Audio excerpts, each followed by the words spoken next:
28 বছরের একটি মেয়ে, জীবিত মেয়ে, সুস্থ মেয়ে, কিন্তু সে কাঁচা মাংস খেত, কাঁচা মাছ খেত। আর এই কাঁচা মাছ, কাঁচা মাংস খাওয়ার পেছনে যে আসল ঘটনা লুকিয়ে আছে বন্ধুরা, তা শুনলে আপনারা সকলেই শিউরে উঠবেন। নমস্কার শ্রোতা বন্ধুরা, আত্মা ঈশ্বর চ্যানেলে আপনাদের সবাইকে স্বাগত। আশা করি আপনারা ভালো আছেন, সুস্থ আছেন। আত্মা ঈশ্বরকে এতটা ভালোবাসা দেওয়ার জন্য আপনাদেরকে জানাই অসংখ্য ধন্যবাদ। তাহলে চলুন বন্ধুরা, শুরু করা যাক আজকের এই ঘটনাটি। মেয়েটি ব্যাঙ্গালোরের একটি আইটি সেক্টরে চাকরি করত এবং ভালো পোস্টেই ছিল, ভালো বেতনও পেত। সেই সময় কিন্তু সেই মেয়েটি বিয়ে করেনি, কিন্তু তার 3 বছরের সম্পর্ক ছিল একটি ছেলের সঙ্গে। আর সেই মেয়েটি, যার নাম সঞ্চারী, সে কিন্তু ব্যাঙ্গালোরে গিয়েছে 3 বছর 2-3 মাস মতো হবে। মোটামুটি সেখানে যাওয়ার 2-3 মাস পরেই সেই ছেলেটির সঙ্গে তার পরিচয় হয় এবং ছেলেটি কিন্তু সেন্ট্রালে চাকরি করে, ভালো পদেই আছে। কোথাও দেখা সাক্ষাৎ হয়েছিল, তারপর বন্ধুত্ব থেকে ভালোবাসায় রূপান্তরিত হয়। 3 বছরের সম্পর্ক এবং ওদের মধ্যে কিন্তু অনেক ঘনিষ্ঠ সম্পর্ক হয়ে গিয়েছিল। ছেলেটির ব্যাঙ্গালোরে নিজস্ব বাড়ি আছে, কিন্তু সেখানে বেশি কেউ থাকে না। সেই ছেলেটির নিজের বয়স্ক মা থাকে এবং একটি পরিচারিকা সেখানে সর্বক্ষণ থাকেন। এই হচ্ছে ছেলেটির বাড়ির ঘটনা। আর এই যে মেয়েটি, সে কিন্তু সেখানেরই একটি 2 BHK ফ্ল্যাটে থাকে। তো এমনও কিন্তু অনেক দিন গেছে ছেলেটি বাড়ি ফেরেনি, এই মেয়েটির ফ্ল্যাটে থেকে গেছে। তাহলে বুঝতেই পারছেন ওদের মধ্যে কতটা গভীর সম্পর্ক। মেয়েটি যেহেতু ভালো পোস্টে আছে, তাই বিভিন্ন কঠিন কাজ করার জন্য অনেক সময় কিন্তু মেয়েটিকে যেতে হয়। তাই কর্মসূত্রে মেয়েটি কিন্তু মেঘালয়ের শিলং গিয়েছিল। আর সেখানে সে কিন্তু একাই গিয়েছিল, অন্যান্য কোম্পানি থেকেও গিয়েছিল, কিন্তু এই কোম্পানির তরফ থেকে মেয়েটি একা গিয়েছিল। সেখানে একটি রুমে ছিল। আমি সেখানের সমস্ত ঘটনা আপনাদের পরে বলছি। কিন্তু এই সঞ্চারী সেখান থেকে কাজটা কমপ্লিট করার পর যখন ফিরে এসেছিল ব্যাঙ্গালোরে, তখন কিন্তু তার সাথে ভয়ঙ্কর কিছু ঘটনা ঘটা শুরু করে দিয়েছিল। প্রথম ঘটনা হলো, মেয়েটি কিন্তু এই ফ্ল্যাটে ফেরার পর থেকে একবারের জন্য ফ্ল্যাট থেকে বেরোয়নি। এমনকি প্রায় 2 দিন হয়ে গেছে মেয়েটি ব্যাঙ্গালোরে ব্যাক করেছে, কিন্তু তার যে বয়ফ্রেন্ড তাকে একবারের জন্য ফোন করেনি। আর ফোন করা তো দূরের কথা, ফোন রিসিভ পর্যন্ত করেনি। তার কোনো খোঁজও কিন্তু কেউ পায়নি। আর সেই সময় ছেলেটি এতটাই কাজে ব্যস্ত ছিল যে 2 দিনের মধ্যে তার রুমে সে আসতে পারেনি। কিন্তু যখন তৃতীয় দিন ছেলেটি এই সঞ্চারীর রুমে আসে, যখন তার ফ্ল্যাটের কলিং বেল বাজায়, তখন কিন্তু সেই মেয়েটি দরজাটা খুলেছিল। কিন্তু যখন দরজা খুলেছিল, তখন ভেতরে ঢুকে কিন্তু এই ছেলেটি যা দেখেছিল তা সে কখনো কল্পনাই করতে পারেনি। প্রথমত, সেই সমস্ত রুমে খাবার ছড়ানো ছেটানো ছিল, যেটা সঞ্চারী কখনোই করবে না। কারণ সঞ্চারী খুব গোছানো একটি মেয়ে। তার নিজের 2 BHK ফ্ল্যাটটাকে সে ভীষণ সুন্দরভাবে গুছিয়ে রাখে।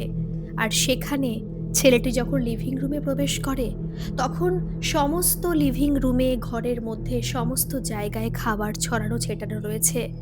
এমনকি ওর পাশে, মানে লিভিং রুমের পাশেই না একটু রান্নাঘর মতো আছে, মানে খোলা বারান্দার মধ্যেই। তো সেখানে কাঁচা মাছ ছড়ানো ছেটানো রয়েছে।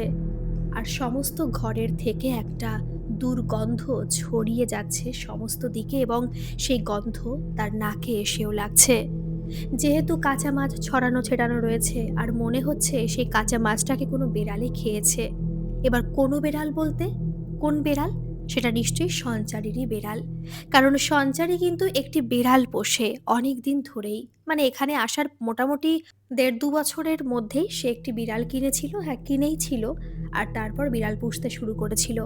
কারণ মেয়েটির বাড়ি কিন্তু কলকাতায়, এবং যেখানে তার বাড়ি সেখানে কিন্তু তার 2 থেকে 3টে বিড়াল রয়েছে। এবং সে বিড়ালকে সেখানে আনতে পারেনি, মানে ব্যাঙ্গালোরে। তাই সে সেখানে পরবর্তীকালে একটা বিড়াল কিনে নিয়েছিল। অতএব সেই ছেলেটির মাথায় কিন্তু এটাই আসছে যে নিশ্চয়ই বিড়ালে এইসব কিছু করেছে, আর খাবার ছড়িয়ে ছিটিয়ে রেখেছে বিড়ালটাই। তখন কিন্তু সমস্ত চিন্তাভাবনাকে দূরে সরিয়ে ছেলেটি প্রশ্ন করে উঠেছিল সঞ্চারীকে যে, তোমার শরীর ঠিক আছে তো? তোমার নিশ্চয়ই শরীর খারাপ, কি হয়েছে? কিন্তু যখন ছেলেটি সঞ্চারীর মাথায় হাত দিতে যায় যে গায়ে জ্বর আছে কিনা দেখার জন্য, তখনই কিন্তু সঞ্চারী একটা চড় কষিয়েছিল এই ছেলেটিকে বিনা কারণে। কিন্তু সেই চড়ে যে কি শক্তি ছিল, সেখানে কিন্তু দাঁড়াতে পারল না সেই ছেলেটি, পাশে পড়েই গেল এবং গালে হাত দিয়ে সে আবার তৎক্ষণাৎ উঠে দাঁড়ালো। প্রচণ্ড ব্যথা লেগেছে এবং ৫ আঙুলের দাগও পড়ে গেছে। কিচ্ছু বুঝতে পারছে না ছেলেটি যে কি হলো হঠাৎ, সে কি কোনো অন্যায় করলো? আর কি হয়েছে? তখন মেয়েটি শুধু একটা কথাই বলল এবং একটা কথা খুব জোরে বলল, "এক্ষুনি এখান থেকে বেরিয়ে যাও।" বীভৎসভাবে বলল কথাটি, স্বাভাবিকভাবে নয়। ছেলেটি না প্রথমত রেগে গেছে। রাগাটাই স্বাভাবিক, কারণ সে কোনো অন্যায় করেনি। তার শরীর খারাপ হয়েছে কিনা জানতে চেয়েছে শুধু, আর তো কিছুই করেনি। তাহলে সে মারল কেন? কি হয়েছে? আর এইভাবে এত খারাপভাবে তাকে বেরিয়ে যেতে বলছে। তাই সে কিন্তু সেখানে আর দাঁড়ালো না, সেখান থেকে বেরিয়ে গেল। তারপরে মোটামুটি ১.৫ থেকে ২ দিন কেটে গেছে। একবারের জন্য এই ১.৫ থেকে ২ দিনের মধ্যে ছেলেটি অর্ণব, এই অর্ণব কিন্তু তার আসল নাম নয় এবং যে সঞ্চারী নামটাও বললাম ওটাও কিন্তু ওর আসল নাম নয়। কারণ যারা ঘটনাটা পাঠিয়েছে তারা আসল নাম বলতে ইচ্ছুক নয়। যেহেতু রেগে আছে তাই কিন্তু সে ১.৫ থেকে ২ দিনের মধ্যে ফোন করেনি। কিন্তু ভালো তো তাকে বাসে, এতদিনের সম্পর্ক। পরবর্তীকালে তখন সে ভাবল যে নিশ্চয়ই ওর কোনো সমস্যা হয়েছে, না হলে তো এই ৩ বছরে ও কখনো এরকম করেনি, কখনো খারাপ কোনো বিহেভিয়ার তার সাথে করেনি। তাহলে হঠাৎ করে সেরকম করলো কেন? তার ঘরে ঢুকে সে এরকম একটা দৃশ্য দেখতে পেল, কোথাও নিশ্চয়ই কোনো খটকা আছে। তখন না সে সমস্ত রাগ ভুলে মেয়েটিকে আবার ফোন করলো, কিন্তু মেয়েটির ফোন তখন সুইচড অফ বলছে। এইবার তো তার টেনশন লাগছে। আর সেই ফোন কিন্তু সে অফিসে লাঞ্চ টাইমে বসেই করেছিল। তো তখন অফিস থেকে তাড়াতাড়ি বেরিয়ে সে আবার মেয়েটির রুমে আসলো। ফ্ল্যাটের কলিং বেলটা বাজালো, অনেকক্ষণ ধরেই বাজাতে হলো, কারণ দরজা সে খুলছিল না। কিন্তু যখন সে সেখান থেকে চলে আসবে সেই মুহূর্তেই কিন্তু দরজা খুলেছিল সেই মেয়েটি। দরজা খুলে সে একবারও ডাকেনি, সঞ্চারী ডাকেনি। কিন্তু অর্ণব যেহেতু আওয়াজ পেয়েছিল যে দরজা খুলেছে, তাই সে পেছন ফিরে তাকিয়ে দেখল যে দরজাটা খুলেই সঞ্চারী ভেতরে চলে গেছে। কিন্তু যখন সে ঘরের মধ্যে আবার ঢুকবে, তখন কিন্তু সে দেখতে পেল আগের দিন ঘরে এসে যেসব জিনিস সে মেঝেতে ছড়ানো ছেটানো দেখতে পেয়েছিল, আজকে তার ডবল সেখানে রয়েছে। কিন্তু জানেন, সেখানে ছড়ানো ছেটানো আছে সব কাঁচা জিনিস, কাঁচা মাছ, কাঁচা মাংস, সমস্ত জায়গায় ছড়ানো ছেটানো রয়েছে। এমনকি তার ঘরের মধ্যে কিছু জায়গায় রক্তও ছেটানো রয়েছে। ঘরে ঢুকে কিন্তু সে সঞ্চারীকে দেখতে পায়নি, কারণ সঞ্চারী তখন বাথরুমের মধ্যে ঢুকে দরজা বন্ধ করে দিয়েছিল। তো অর্ণব ভেবেছে যে হয়তো সে বাথরুমেই গেছে। কিন্তু যখন সে রক্ত দেখল, সেই রক্ত দেখে দেখে সে ঘরের মধ্যে ঢুকলো। আর দেখল কি জানেন, ঘরের মধ্যে বেড়ালটা মরে পড়ে রয়েছে। বেড়ালটার গলাটা কাটা এবং সেখান থেকে রক্ত বেরোচ্ছে। এবং সেটা দেখে চিৎকার করে উঠেছিল অর্ণব, প্রচণ্ড ভয় পেয়ে গিয়েছিল। কিন্তু সেই চিৎকার শুনে সঞ্চারীও সেখান থেকে বেরোয়নি। কিন্তু সেখানে আর এক মুহূর্ত অর্ণব থাকতে পারেনি, কারণ তার খুব ভয় লাগছিল। প্রথমত বিড়ালকে দেখে তার প্রচণ্ড ভয় লাগছিল, দ্বিতীয়ত ঘরের যা পরিস্থিতি, একটা সুস্থ মানুষ এখানে থাকতে পারে না। আর সঞ্চারী এরকম মানুষ নয়, তাহলে নিশ্চয়ই কিছু ঘটনা ঘটছে। আর অর্ণব নিশ্চয়ই এতটা বোকা নয়, এতটা মূর্খ নয় যে ভূত প্রেতাত্মা সম্পর্কে সে কখনো শোনেইনি। হ্যাঁ, সে বিশ্বাস করে না, কিন্তু শুনেছে তো। তখন তার মনে কিন্তু একটা কথাই ঢুকছিল যে নিশ্চয়ই সঞ্চারীর মেন্টালি কোনো সমস্যা হচ্ছে, নতুবা যে ব্যাপারটাকে সে কখনো বিশ্বাসই করে না সেই ব্যাপারটাই ঘটে গেছে। সে সেখানে দাঁড়ালো না, সেখান থেকে দ্রুত বেরিয়ে যেতে যাচ্ছিল। কিন্তু হঠাৎ করে বাথরুমে দরজা খোলার আওয়াজ পেয়ে একবার অর্ণব পিছন ফিরে তাকালো। কিন্তু অর্ণব যখন দেখল সঞ্চারীর মুখের দিকে, তখন সে ভালো করে দেখতে পেল সঞ্চারীর মুখ আর নেই। মুখ তার আছে, সেই স্বাভাবিক সুন্দর মুখ আর নেই, বীভৎস হয়ে গেছে। চোখ দুটো যেন ঠিকরে বেরিয়ে আসবে। যে মেয়েটির স্বাস্থ্য মোটামুটি ভালো ছিল, ৫৪ কেজি ওয়েট ছিল, ৫ ফুট ২ ইঞ্চিতে, সেই মেয়ের ওয়েট মোটামুটি এখন ওই ৩৯ থেকে ৪০ হবে দেখে যা মনে হচ্ছে, এবং সেই মেয়ে যদি এতটা রোগা হয়ে যায় তাহলে ভাবুন না তার চোখ মুখের পরিস্থিতি কি হবে। মনে হয় সে বহুদিন চুল আঁচড়ায় না। চুলগুলো এলোমেলো রয়েছে, চোখ মুখের ওই অবস্থা, আর পরনে যে জামাটা সে আগের দিন পরে দেখেছিল সেই জামাটাই রয়েছে। শুধুমাত্র একটু ভয়ঙ্কর মিচকি একটা হাসি দিল সেই সঞ্চারী অর্ণবের দিকে তাকিয়ে। অর্ণব মনে হলো সেখানেই ভয়ের কারণে অজ্ঞান হয়ে পড়ে যাবে। সে সেখান থেকে দরজা না বন্ধ করেই দৌড় দিল, এবং নিচে এসে ক্যাব বুক করার সময় পেল না, সে সেখান থেকে দৌড়তে আরম্ভ করলো। রাস্তা দিয়ে মোটামুটি প্রায় ২০ থেকে ২৫ মিনিট সে শুধু দৌড়ানোর মতো করে হেঁটেছে। তারপর একটা জায়গায় এসে যখন সে হাঁপিয়ে গেছে তখন সেখানে দাঁড়িয়েছে আর নিজে হাঁটুতে, এবার দুটো হাত হাঁটুতে দিয়ে হাঁপাচ্ছে। তারপরে একটা জায়গায় সে বসে ভাবছে, কি হলো এটা, সঞ্চারের সঙ্গে এটা কি হয়েছে। মোটামুটি তখন সন্ধ্যা হয়ে গেছে। তখন সে তার বাড়িতে চলে যায়, এবং বাড়িতে গিয়ে আর কোনো কথাই লোকায় না, কারণ সঞ্চারীর কথা কিন্তু তার মা জানে। আর সঞ্চারী কিন্তু এখনও একদিনের জন্য তার বাড়িতে যায়নি, কারণ সঞ্চারীর ইচ্ছা সে একবারে বিয়ে করেই তাদের বাড়িতে যাবে। কিন্তু অর্ণবের মা তাকে দেখেছে বিভিন্ন কফি শপে, শপিং মলে, সেখানে তারা গেছে, ঘুরতে গেছে, সেখানে দেখা সাক্ষাৎ হয়েছে, কিন্তু সঞ্চারী কখনো অর্ণবদের বাড়িতে যায়নি। সঞ্চারীকে কিন্তু অর্ণবের মার খুবই ভালো লাগে। অর্ণবকে অবশ্য দেখেই তার মা বুঝে গেছে যে নিশ্চয়ই কিছু একটা হয়েছে। তখন তার ছেলেকে জিজ্ঞেস করে যে কি হয়েছে। তখন অর্ণব প্রত্যেকটা কথা তার মাকে খুলে বলে, কিন্তু তার মা সমস্ত কথা শুনে একটাই কথা বলেন, যে মেয়ের মধ্যে কিছু একটা প্রবেশ করেছে, কিছু একটা হয়েছে। তোকে কি কিছু বলেছেও? তখন ও বলল যে না মা, ওর সঙ্গে আমার কোনো কথাই হয়নি, শুধুমাত্র আগের দিন আমাকে বেরিয়ে যেতে বলেছিল, আর তারপরে একটা বাক্য বিনিময় ওর সাথে আমার হয়নি। কি হলো আমি তো কিছু বুঝতে পারছি না। কিন্তু সেই সময় ওই বয়স্ক মহিলা, আমি বয়স্ক মহিলা এই কারণে বলছি যে অনেক সময় হয় না, যারা বয়স্ক হয় তারা কিন্তু বুঝতে চায় না যে মেন্টালি সমস্যা বলে কিছু সমস্যা হয়ে থাকে। তারা তো ভাবে যে মেন্টালি সমস্যা মানে নিশ্চয়ই ভূত প্রেতে ধরেছে, কিছু একটা হয়েছে, তাই না? কিন্তু অর্ণবের বয়স্ক মা কিন্তু এটা বলে উঠেছিল যে মনে হচ্ছে কিছু একটা হয়েছে, ভূত প্রেত প্রবেশ করেছে, আমি মানছি, কারণ আমি এগুলো অনেক শুনেছি আর এগুলো সত্যি হয়। কিন্তু তবুও আমি বলবো, ওর কি কোনো নার্ভের প্রবলেম বা মেন্টালি কোনো সমস্যা ছিল? তখন অর্ণব তার মাকে বলে, মা, ওর সঙ্গে আমার ৩ বছরের পরিচয়, আর তার ২ থেকে ৩ মাস আগে সঞ্চারী এখানে আসে, ওর বাড়ি কলকাতাতে।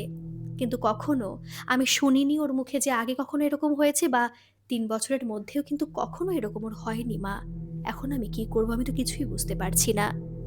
আর যেহেতু বললাম, আগেই বলেছি আর কি, যে ওই বাড়িতে একজন সর্বক্ষণের কাজের মহিলা আছেন, তিনিও সমস্ত কথা শুনেছেন।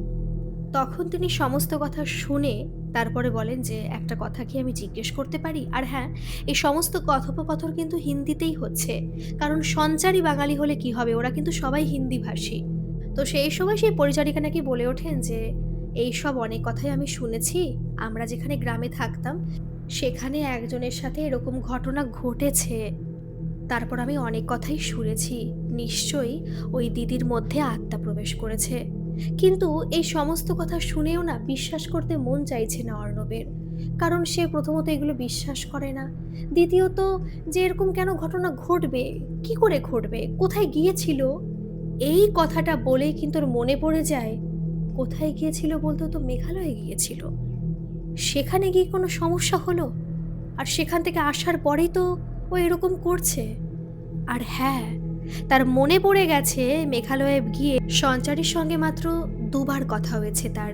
সে কিন্তু সেখানে ৩ দিন ছিল, মানে সঞ্চারী ৩ দিন সেখানে ছিল। ২ বার কথা হয়েছে, একবার ভালোভাবে কথা বলেছে, মানে যাওয়ার পরেই কথাটা হয়েছে, আর একবার ব্যাঙ্গালোরে ফিরে আসার আগের দিন কথা হয়েছে। তখন কিন্তু সঞ্চারী শুধু একটা কথাই বলেছিল, আমার ভালো লাগছে না, মাথায় যন্ত্রণা করছে, আমার একটু ভয় ভয়ও করছে, কিছু ভালো লাগছে না, শুধু এরকমই কথা বলেছিল। তখন অর্ণব বলেছিল যে কী নিয়ে ভয় হচ্ছে? তখন কিন্তু সঞ্চারী বলেছিল যে বলতে পারছি না কী নিয়ে ভয় হচ্ছে, আমি কিচ্ছু বলতে পারছি না, শুধু মাথায় যন্ত্রণা করছে।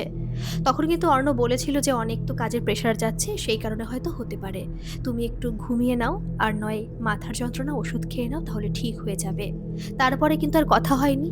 আর যেহেতু তারপরে এই অর্ণবের কাজের প্রচণ্ড প্রেশার ছিল, খুব প্রেশার, তাই যখন সঞ্চারীকে ফোন করে পায়নি, তখনও কিন্তু সে আর যায়নি সঞ্চারীর কাছে। এটা তার বড় ভুল হয়ে গেছে। অবশ্য এর আগেও অনেকবার হয়েছে। কাজের সূত্রে অর্ণব বাইরে গেছে, ২-৩ দিন থেকেছে, কথা হয়নি। তাই এগুলো অবশ্য ওদের অভ্যেস হয়ে গেছে যে কথা না বলা। যেহেতু দুজনেই চাকরি করে, দুজনের কাজের খুব প্রেশার। অবশ্য সঞ্চারী কাজের বেশি প্রেশার। এর আগেও কিন্তু সঞ্চারী আরও অনেক জায়গায় গেছে, এমনকি বিদেশেও একবার ঘুরে এসেছে। সেখানে গিয়েও কথা হয়নি। অতএব এই যে কথা না বলা, ওদের কাছে কিন্তু এগুলো কমন ব্যাপার। ওরা জানে ওরা একে অপরকে ভালোবাসে, একে অপরকে গভীরভাবে বিশ্বাস করে। কেউ কাউকে কখনো ঠকাবে না। তাই তারা কিন্তু কথা না বললেও কেউ কাউকে সন্দেহ করে না।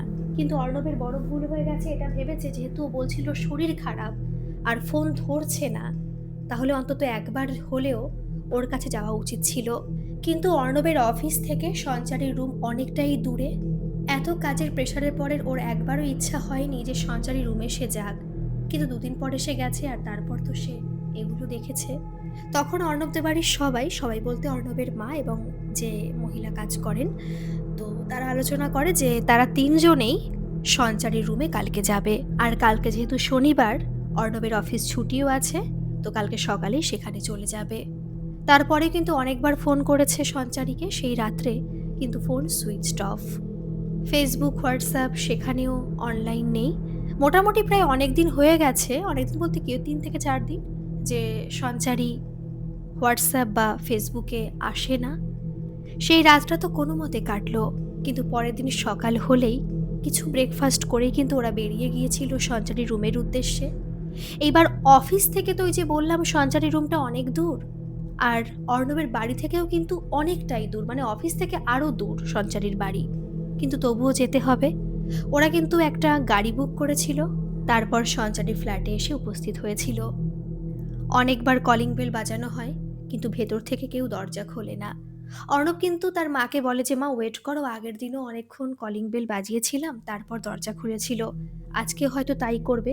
কিন্তু মোটামুটি প্রায় ওরা আধ ঘন্টা সেখানে দাঁড়িয়ে থাকে, কিন্তু দরজা খোলে না। আর তখন কিন্তু ভয় লাগতে শুরু করে অর্ণবের। আর তাই অর্ণব পাশের ২-১ জনকে, মানে ফ্ল্যাটে যারা আর কি থাকে, ২-১ জনকে ডাক দেয়। তারা আসেও এবং অর্ণব সমস্ত কথা খুলে বলে। তাদের কি সন্দেহ হয়েছিল তারাই জানে, হয়তো অর্ণবকে সন্দেহ করেছিল কোনো বিষয়ে, কিন্তু তারা একটাই কথা বলেন যে পুলিশকে ফোন করুন। তখন অর্ণব কিন্তু আর দেরি করে না, পুলিশকে ফোন করে। পুলিশ সেখানে আসে, দরজা ভাঙা হয়। কিন্তু জানেন আজব ঘটনা, যখন দরজা ভাঙা হয় তখন সামনেই দাঁড়িয়ে ছিল সেই মেয়েটি, ভাবতে পারছেন?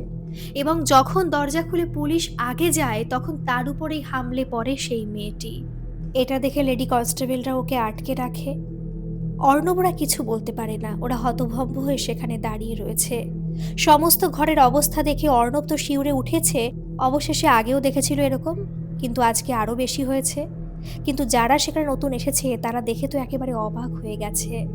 সবাই একেবারে হতভম্ব যে কি পরিস্থিতি ঘরের মধ্যে। একটা দুর্গন্ধ, মানে একটা দুর্গন্ধ কেন বলছি, মানে সে ঘরের মধ্যে প্রবেশ করা যাচ্ছে না, এতটাই বাজে গন্ধ সে ঘরের থেকে বেরোচ্ছে।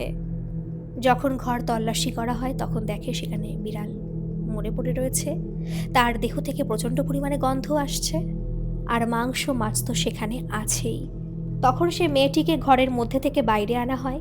বারান্দায় একটি চেয়ার দিয়ে তাকে, মানে বারান্দা মানে করিডোর মতো আছে সেখানে আর কি, তাকে বসতে দেওয়া হয়।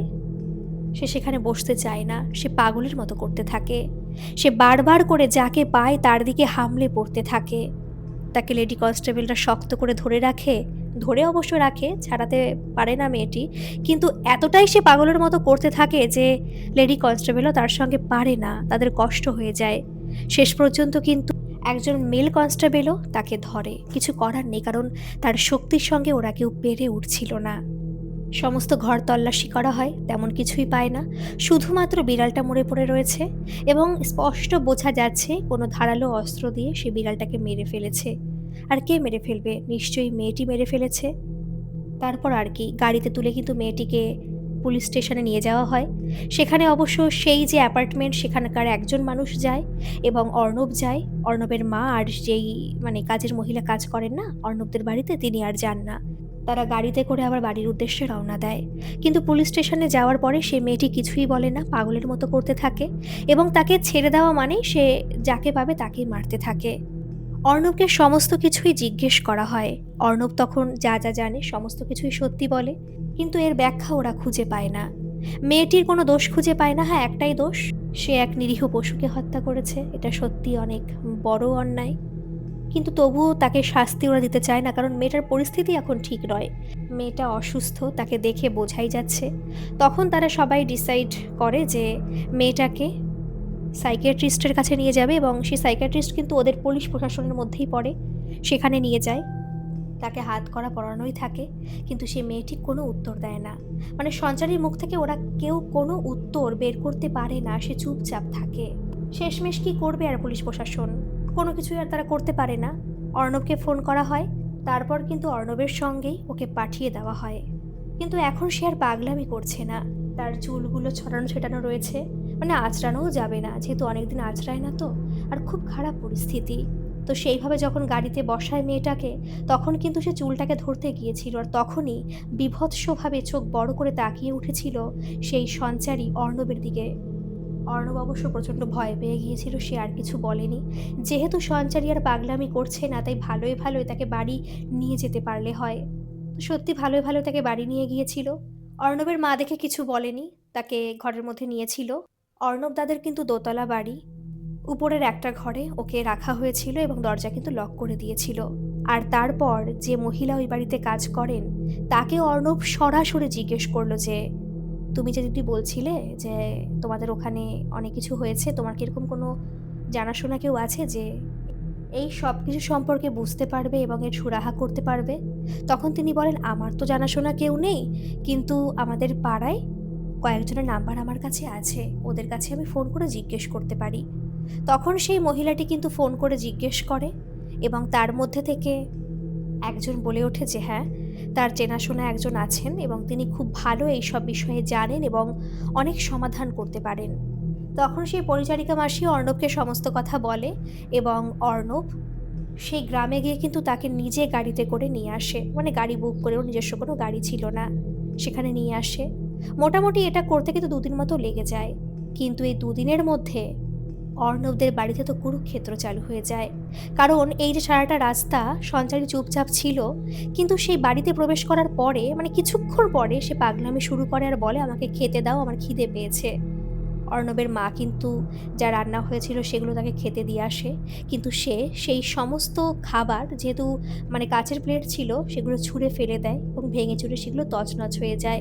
তখন সে বলে ওঠে, আমি এগুলো খাবো না, আমাকে কাঁচা মাছ কাঁচা মাংস এনে দাও। এই কথা শুনে অর্ণবের মা প্রচণ্ড পরিমাণে ভয় পেয়ে যায়। তখন সে নিচে চলে আসে এবং যে কাজ করেন তাকে বলেন যে উপরে যাওয়ার দরকার নেই, উপরে গেলে হয়তো খারাপ পরিস্থিতি হতে পারে। তারা নিচে রয়েছে, কিন্তু শুনতে পাচ্ছে যে উপরের দরজা ভেঙে ফেলবে সেই মেয়েটি। অর্ণব তখন বাড়িতে ছিল না, তাকে ফোন করে অর্ণবের মা জানায়। তখন অর্ণব বলে যে দরজা খোলার দরকার নেই, ওকে ওরকমই রাখো, একদিন না খেলে আর কিছুই হবে না, যেহেতু ও খাবেই না, কিছু করবে না, আমি দেখছি কি করা যায়। যাই হোক, তার পরের দিন তো নিয়ে আসলো সেই বয়স্ক মানুষটিকে। কিন্তু যখন সেই বয়স্ক মানুষটিকে বাড়ির মধ্যে আনা হয়, সে প্রবেশ করে, তখন কিন্তু বীভৎসভাবে চিৎকার করতে থাকে সঞ্চারী। কারণ এর আগে কাঁচা মাংস কাঁচা মাছ খাওয়ার জন্য সে চিৎকার করছিল, সে শুধু বলছিল, এনে দাও আমাকে খাবার, এনে দাও, কাঁচা মাছ কাঁচা মাংস এনে দাও। কিন্তু এখন সে বীভৎসভাবে চিৎকার করছে, কাঁদছে আর বলছে, ওকে চলে যেতে বলো, চলে যেতে বলো, আমি আর পারছি না, আমার বড় কষ্ট হচ্ছে। তখন তিনি আস্তে আস্তে উপরে যান, কিন্তু যত তিনি এগোতে থাকেন তত কিন্তু সঞ্চারী পাগলের মতো চিৎকার করতে থাকে। অবশ্য পেছন পেছন অর্ণব ছিল, অর্ণবের মা এবং সে মহিলাটাও সেখানে ছিল। কিন্তু যখন ঘরের মধ্যে প্রবেশ করে, যখন দরজা খোলে, সে কিন্তু প্রচণ্ড পরিমাণে ভয় পেয়ে যায়। সে বলতে সঞ্চারী কাঁদতে থাকে, এমনকি পা জড়িয়ে ধরে সেই বয়স্ক মানুষটির। তখন তিনি অবশ্য কিছু বলেন না, আস্তে করে শুধু ওঠান সঞ্চারীকে, এবং সঞ্চারী পুরো ভেঙে পড়তে থাকে, কাঁদতে থাকে। তারপর সে বয়স্ক মানুষটি ধীরে ধীরে তাকে নিচে নিয়ে আসে। সে কোনো কথা বলতে পারে না। তাকে নিচে, মানে গ্রাউন্ড ফ্লোরে যে মেঝে রয়েছে, ফ্লোর রয়েছে, সেখানে বসানো হয়। তিনি সঙ্গে করে সমস্ত কিছু নিয়ে এসেছিলেন, একটা চক মতো নিয়ে এসেছিলেন। তারপর তিনি ওখানে কিছু একটা লিখলেন, সেখানে বসালেন সঞ্চারীকে, তারপর অনেক কিছু করলেন। কিন্তু যখন তিনি মন্ত্র পড়া শুরু করলেন, তখন কিন্তু সঞ্চারী পাগলের মতো আবার করা শুরু করে দিল। কিন্তু সে সেখান থেকে উঠতে পারছিল না, যতই তার কষ্ট হোক না কেন। অবশ্য তার কষ্ট দেখে অর্ণবের প্রচণ্ড পরিমাণে কষ্ট হচ্ছিল, কিন্তু কিছু করার তার নেই। অবশেষে মোটামুটি ৩৭ মিনিট লাগলো সেই মন্ত্র শেষ হতে, আর তারপর কিন্তু অজ্ঞান হয়ে পড়ে গেল সঞ্চারী। যখন তার জ্ঞান ফিরল, তখন কিন্তু সে পুরো স্বাভাবিক। সে তখন বলছে যে, "আমি এখানে আসলাম কি করে? অর্ণব, আমার কি হয়েছে? আমি তো কিছুই বুঝতে পারছি না। আমি কথা বলতে পারছি না। আমার প্রচণ্ড কষ্ট হচ্ছে। শরীরে ব্যথা করছে। কি হয়েছে আমার? আমার খুব খিদে পেয়েছে। আমি কতদিন খাই না গো। আমাকে একটু খেতে দেবে?" কিন্তু অর্ণবের মা না সে কথা শুনে খুব ভয় পেয়ে গিয়েছিল। তিনি ভেবেছিলেন হয়তো তার মধ্যে থেকে এখনো সেই আত্মা যায়নি। সে এখনই হয়তো আবার খেতে চাইবে কাঁচা মাছ, কাঁচা মাংস। কিন্তু না, সে আসলে ভাত খেতে চেয়েছিল। যখন ভয় পাচ্ছিল অর্ণবের মা, তখন কিন্তু সে বয়স্ক মানুষ তার উদ্দেশ্যে বলল, "ওকে ভাত খেতে দিন। ভয় পাবেন না। চিন্তামুক্ত আপনাদের। ওর ভিতর থেকে যে আত্মা ছিল সে বেরিয়ে গেছে। আর কোনো ভয় আপনাদের নেই, এবং সেই আত্মা আমি নিজে ধরেছি।" এগুলো শুনে অবশ্য অর্ণবের মার এবং সবারই ভয় লাগছে, কিন্তু কিছু করার নেই। তারপর তিনি ভাত নিজে মাখিয়ে তার সঞ্চারীর কাছে গেল এবং তাকে খাইয়েও দিল। অবশ্য খাওয়ানোর আগে তার একটু ভয়ও করছিল, কিন্তু কিছু করার নেই। সঞ্চারী খেলো। এমনভাবে খাচ্ছিল যেন মনে হচ্ছিল যে কতদিন সত্যি সে খায় না। এটা দেখে অবশ্য সঞ্চারীর শাশুড়ি মা, হ্যাঁ, এখন শাশুড়ি মাই, আমি যাই হোক পরে বলছি সেটা, তাকে খাইয়ে দিচ্ছিল এবং সে কাঁদছিল। তার চোখের থেকে জল গড়িয়েও পড়ছিল। তখন সেই বয়স্ক মানুষটি একটা কথাই বলে গেলেন। তিনি কিন্তু সেদিন আর যাননি, অবশ্য থেকে গিয়েছিলেন সেখানে। পরের দিন অর্ণব গিয়ে দিয়ে এসেছিল। কিন্তু একটা কথা তিনি বলেছিলেন যে, ও যেখানে গেছিল সেখান থেকে আত্মাও বয়ে নিয়ে এসেছে। ওর মুখ থেকে অনেক কথা জানতে পারবে, কিন্তু এখন ওকে জিজ্ঞেস করো না। ও একটু সুস্থ হোক, তারপর ওকে জিজ্ঞেস করো। তো যাই হোক, পরের দিন সেই বয়স্ক মানুষটিকে অর্ণব এগিয়ে দিয়ে এসেছিল। আর সঞ্চারী কিন্তু সেখান থেকে আর যায়নি। সে অবশ্য নিজে জানেই না যে এই কয়দিন তার সাথে কি ঘটে গেছে। কিন্তু ঘটনার সূত্রপাত সম্পর্কে কিন্তু সে সমস্ত কিছুই জানে। কিন্তু ব্যাঙ্গালোরে আসার পর থেকে সে কি কি করেছে, এগুলো সে কিচ্ছুই জানে না। মোদ্দা কথা, ফ্ল্যাটে আসার পরে তার কিছুই আর মনে নেই। তখন তাকে আর কেউ কিছু বলতো না। অর্ণব বলতো একটু সুস্থ হোক, তারপর ও নিজেই বলবে যে কি হয়েছিল, কি কারণে ও মেঘালয়ে গিয়ে ভয় পেয়েছিল, এবং তারপরে আমরা সমস্ত ঘটনা ওকে খুলে বলবো। এরকম করতে করতে মোটামুটি 5 দিন মতো কেটে যায়। 5 দিনে অবশ্য সঞ্চারীর শরীর ঠিক হয় না, কিন্তু আগের থেকে অনেকটা সুস্থ। তখন তাকে জিজ্ঞেস করে অর্ণব, সেখানে অর্ণবের মাও আছে, সেই মহিলাও আছে। জিজ্ঞেস করে যে কি হয়েছিল মেঘালয়ে গিয়ে? এমন কিছু কি তোমার সঙ্গে হয়েছিল যে কারণে তুমি ভয় পেয়েছিলে? তখন সেই কথা শুনে কিন্তু কেঁদে ফেলেছিল এই সঞ্চারী। তখন সে বলেছিল, আমরা যে হোটেলে উঠেছিলাম, যেদিন উঠেছিলাম তার পরের দিন রাত্রেবেলায় আমি যে রুমে ছিলাম তার পাশের রুমেই একটি মেয়ে সুইসাইড করে। এবং সেই মেয়েটি সুইসাইড করার এই কারণে যে তার বয়ফ্রেন্ড তাকে চিট করে। ঘটনা শুনে তোমরাও অবাক হয়ে যাবে। সঞ্চারী অর্ণবকে বলছে আর কি, যে ওই মেয়েটি তার নিজের বেস্ট ফ্রেন্ড সেখানে এসেছিল এবং সাথে করে কিন্তু মেয়েটির বয়ফ্রেন্ডও সেখানে এসেছিল। কিন্তু মেয়েটি কোনোভাবে জানতে পারে যে মেয়েটিকে রুমে রেখে মেয়েটির যে বান্ধবী এবং মেয়েটির বয়ফ্রেন্ড তারা সময় কাটাচ্ছে এবং শারীরিক সম্পর্কেও তারা লিপ্ত হয়েছে। এই কথা জানতে পেরে সেই রাত্রে কিন্তু মেয়েটি সেখানে আত্মহত্যা করে, এবং সেখানে কিন্তু হোটেলের সবাই যায়, যারা যারা সেখানে ছিল আর কি। এবং এই কথা শুনে সঞ্চারীও সেখানে যায়, কিন্তু সে বীভৎস চেহারা দেখে, যে মারা গিয়েছিল আর কি, তার চেহারা দেখে সঞ্চারী প্রথমত খুব ভয় পেয়ে গিয়েছিল। তারপর অবশ্য সে সেখান থেকে চলেও এসেছিল। আর এই যে ভয় পাচ্ছিল এই কারণে যে তারপর থেকে তার রুমের মধ্যে কিছু বীভৎস জিনিস সে দেখতে পারত। অস্পষ্ট ছায়া, ঘুমোতে পারতো না। ঘুমোলেই মনে হতো কেউ একজন তার কাছে এসে বলছে, আমি তোর মধ্যে ঢুকতে চাই, আমাকে তুই নে। ভালোবাসা বলে কিচ্ছু হয় না, তুই কাউকে ভালোবাসবি না, আমি তোর মধ্যে থাকবো, তোকেও শেষ করে দেব। তুই কাউকে ভালোবাসিস তাই না, তাকে তুই পাবি না। ভালোবাসা বলে কিচ্ছু হয় না। বারবার করে সেই স্বপ্ন দেখত। আর এগুলো দেখেই কিন্তু সঞ্চারী ভয় পেত। তাই লাস্ট যখন সঞ্চারীর সঙ্গে অর্ণবের কথা হয়েছিল, সে কিন্তু এই ভয়ের কথাই অর্ণবকে জানিয়েছিল। কিন্তু সরাসরি আর বলতে পারেনি। ভেবেছিল ব্যাঙ্গালোরে ফিরে গেলে অর্ণবকে সমস্ত কথাই বলবে, আর তারপর অর্ণবের মাকে বলে কিছু একটা ব্যবস্থা করবে। যেহেতু সে বাঙালি, তাই এইসব ঝাড়ফুঁক, কলকাতায় সে কিন্তু মানুষ, তবু ঝাড়ফুঁক সম্পর্কে সে বিশ্বাস করে। আর সে ভাবে যে ভয় পেলে যদি ঝাড়ানো যায় বা কিছু করা যায়, তাহলে হয়তো ভয়টা চলে যায়। তাই সে ভেবেছিল ব্যাঙ্গালোরে ফিরে অর্ণবের মাকে সমস্ত কথা বলবে। কিন্তু সেই সুযোগ আর হয়নি। কারণ সেই রাত্রেবেলা তার সাথে ভয়ঙ্কর ঘটনা ঘটে গিয়েছিল অর্ণবের সাথে কথা বলার পরে। সেই দিন কিন্তু সঞ্চারী পিরিয়ডস হয়েছিল। কিন্তু জানেন, স্বপ্নের মধ্যে সে দেখতে পেয়েছিল সেই বীভৎস মেয়েটি, তার চোখ মুখ ভয়ঙ্কর। সে যেন তাকে কাছে ডাকছে। সেও এগিয়ে যাচ্ছে, মানে সঞ্চারীও এগিয়ে যাচ্ছে, মেয়েটাও এগিয়ে আসছে। আর তারপর হঠাৎ করে তারা এক হয়ে গেছে। আর সঞ্চারী কিন্তু তখন ঘুম থেকে উঠে বসেছিল। কিন্তু সে কিছু বুঝতে পারেনি। শুধুমাত্র তার মাথা যন্ত্রণা করছিল। অবশ্য মাথা যন্ত্রণা তার আগের দিন রাত থেকেই করছিল, কিন্তু এখন বীভৎস মাথায় যন্ত্রণা। মনে হচ্ছে সে নিজের চিন্তা শক্তি খাটাতে পারছে না। কিছুই সে ভাবতে পারছে না। অর্ণবকে ফোন করবে, ফোন করতে গিয়েও অর্ণবকে ফোন করতে পারছে না। কারোর সঙ্গে সে কথা বলতে পারছে না। মনে হলো সে যন্ত্রচালিতের মতোই পুরো জার্নি করে ব্যাঙ্গালোরে আবার ফিরে এসেছিল। আর তারপরে যে ফ্ল্যাটে এসে সে কী করেছে সে কিচ্ছু জানে না। কিন্তু তাকে সেই ফ্ল্যাটের লোকজন, মানে যেখানে সঞ্চারী থাকতো আর কি, তারা বলেছিল যে মাঝে মাঝেই সঞ্চারীকে তারা বেরোতে দেখতো, আবার হাতে করে কিছু নিয়ে আসতেও তারা দেখতো। কিন্তু তার মধ্যে কী ছিল তারা কেউ জানতে পারেনি। এখন সবাই বুঝতে পারছে তার মধ্যে নিশ্চয়ই মাংস ছিল, সে নিয়ে আসতো।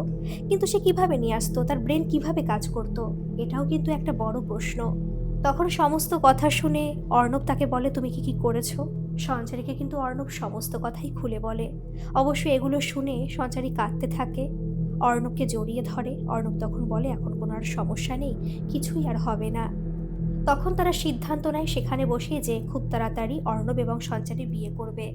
আর যেহেতু সঞ্চারীর বাবা মা না কেউ নেই, তার কলকাতার বাড়িতে তার শুধুমাত্র দাদা বৌদি আছে, আর তাদের 14 বছরের একটি মেয়ে আছে। তার বাবা মা সেই ঘটনার প্রায় 5-6 বছর আগেই মারা গেছে, মানে 2-3 বছরের ডিস্টেন্সে আর কি তারা মারা গেছে। তো সেইভাবে এত সব ঘটনা সঞ্চারীর সঙ্গে ঘটে গেছে, ওরা কিন্তু কেউ কিছুই জানে না। কথা হয়, সঞ্চারী ফোন করে 4-5 দিন অন্তর অন্তর, সপ্তাহে একবার কথা হয়। তেমন কথা আর হয় না, যেহেতু সঞ্চারী প্রায় অনেক দিন হয়ে গেছে ব্যাঙ্গালোরে শিফট হয়ে গেছে। তাই কথা হলেও ওই মাঝে মাঝে। কিন্তু এখন তো কথা বলতেই হবে, যেহেতু বিয়ের কথা বলতে হবে। তারপর যাই হোক কথাবার্তা বলা হয়, এবং সঞ্চারীর কলকাতার বাড়িতে বসেই কিন্তু সঞ্চারীর বিয়ে হয়। এখন তার কিন্তু একটি 3.5 বছরের ছেলেও আছে। তারা এখন ব্যাঙ্গালোরেই আছে এবং তার শ্বশুর বাড়িতেই রয়েছে। তো এই ছিল আজকের ঘটনাটা। আপনাদের ঘটনাটা কেমন লাগলো অবশ্যই কিন্তু কমেন্ট করে জানাবেন। আর হ্যাঁ, ভালো লাগলে একটা সাবস্ক্রাইব করে আমার পাশে থাকবেন। ধন্যবাদ। ভালো থাকবেন, সুস্থ থাকবেন। আবারও আসবো এরকম কোনো ঘটনা নিয়ে।